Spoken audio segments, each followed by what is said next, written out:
You know, he was just a good brother, man. He was just stand up brother.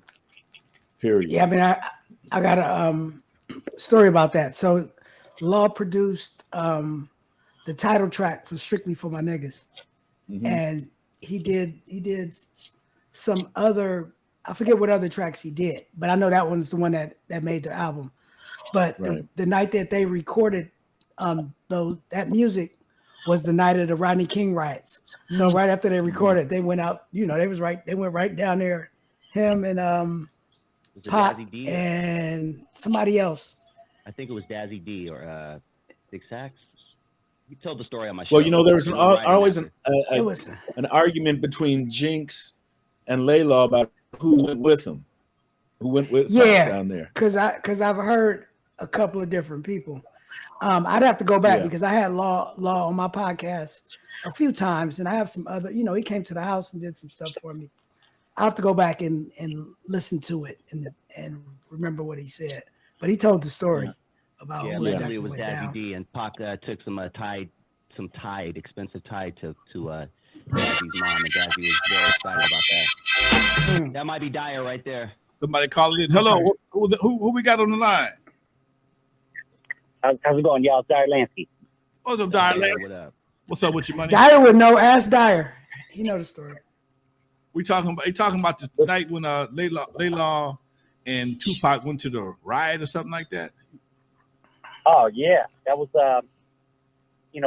were in the studio earlier that day and they did that song for Strictly, and then they hopped in the car, went met up with Be Real, hit the city. That was on the day of the riot. Wow, wow, that's wild. But I can see him doing that. That's crazy. Definitely, Yeah. definitely. And, the funny Thanks for part joining the show, Yes. Dyer. Oh, thanks for having me, guys. First off, thank you for recognizing my guy Laylaw, man. I mean, my dude, was so. I always say he's important to hip hop. I know he was incredibly important, to West Coast hip hop, and we say that because we have such pride for our coast. But just music in general, he gave his life to it. You know what I mean? And I really appreciate you guys doing something for him. Man, you know what? I owe Laylaw this, dude, because when I wrote my book, Laylaw was the only person I forgot, man. I felt so fucking bad when I finished my book and it was out. And Laylaw, big lines. I ain't your boy no more. Dude, no.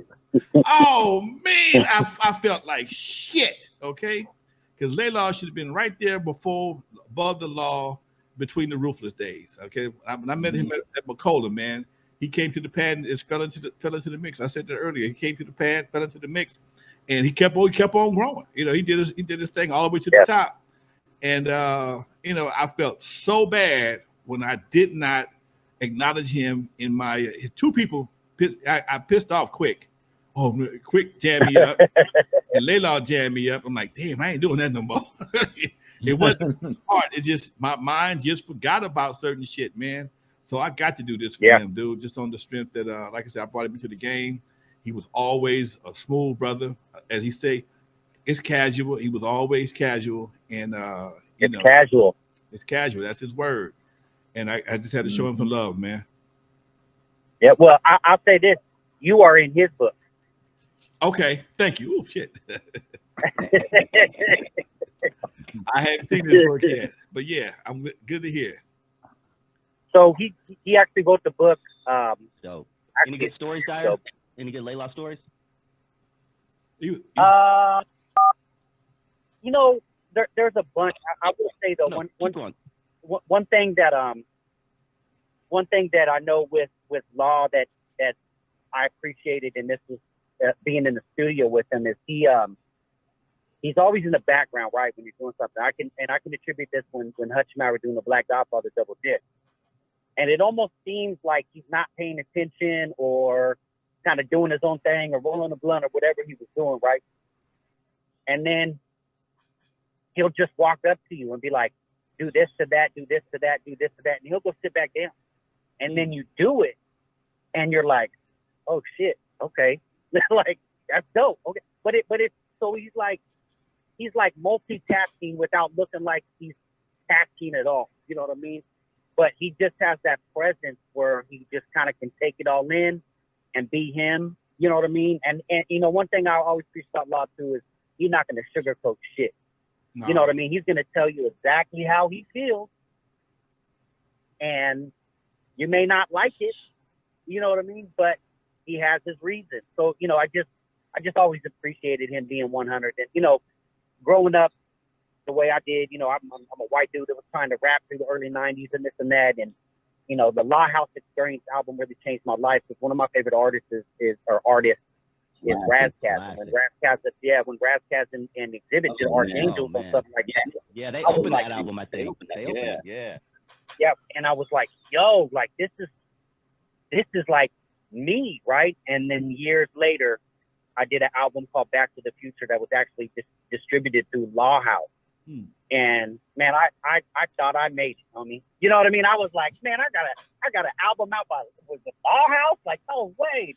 It was me and Hutch's album, and you know, it was just it's amazing when you meet the people that you look up to, and great things happen. And I can say that to Money B as well. You know, I met Money B through Laylaw and Hutch around that same time. He was on the road with Scarface, and we were doing the posse cut for Hutch's album, and me and Munn started going back through that because I was engineering everything, mixing everything, getting everything, you know, put together. And it really, you know, it changed my trajectory for sure. You know what I'm saying? I just, and they all, you know, Gomac, Laylaw, I don't know if you guys have ever met D-Mac before, but, you know, they just all took me in it as family. And I you know, it's just something that I could never repay. You know what I'm saying? I just could never, ever repay. And that's why we were doing, you know, so when it came down this last 2 years, you know, I was doing anything that was being done, the websites, the graphics, the mixing. It was just Laylaw and I putting our heads together and getting it done. And, you know, he's had the book done for a little bit, and towards the end, we were getting the audio part done with his voice. And unfortunately, we didn't get to finish it. But, you know, we're gonna, you know, I'm definitely gonna sit down with Gomac and the family, and we're definitely gonna get the, you know, this stuff out. You know, he really wanted it done before this happened, obviously, but you know, sometimes it's not our call. Right. Yeah. Love, man. Oh man. Thank you, Dyer. Thank you. Feel free to hang out for a little bit, man. Let's go around the horn. Thank you for hanging out. Yeah, with us, absolutely. Laylaw brought me Above the Law before they had to deal with Ruthless. And I'm hoping he show up today so I can cuss his ass out. Unknown talked me out of Above the Law.